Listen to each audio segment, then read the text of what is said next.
welcome back to another Parts Factory Australia installation tutorial video. Guys, I'm back out in the farm. I'm working on this Mazda 3.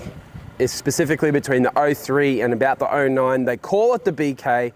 We're going to be swapping out the master control switch. This is one that I've actually put off for a very long time. I'm not even sure why, to be honest, but yeah, we've had this product for a long time. I haven't done the video, so I'm finally giving it to you guys. If you do need to learn how to swap out the master switch, maybe diagnose a window problem, you can't get your window up and down, there is going to be two reasons why. You've either got the switch, which has failed, or your electronic motor. If your window's flopping around though, it'll be your whole reg, which is the cable system.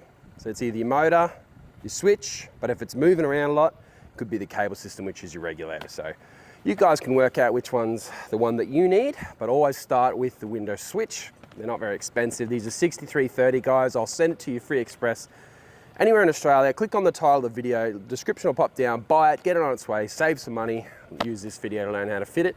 That's what we're all about at Parts Factory, guys. Alrighty, let's jump into it. Alrighty, guys. So a few people will tell you, you gotta take this whole card off. That's not true. You can actually take this switch out, very, very simple. It's like a 2-minute job because it's come in here at the back with a flat end.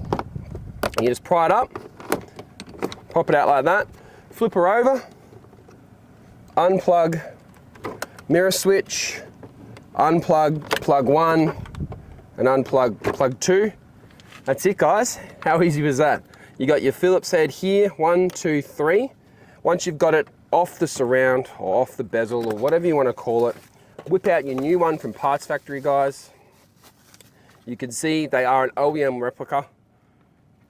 Super easy to put in, guys. You do those 3 Phillips heads, put your new switch in, but before you do that, what I recommend doing, plug your new one in, test to see if it fixes your problem, because that way you're not doing all this work for nothing.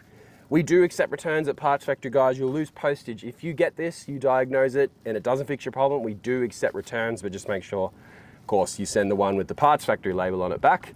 Otherwise, you won't be getting a refund. Guys, once you've confirmed that it is this switch, smack it into your new bezel, and then, well, obviously, I'm not going to put a good one into a wrecker's car. You can come back down, plugs in, 1, 2, and guys, don't forget, you do not need to have your battery disconnected to do a job like this. It's not going to cause any damage to the car.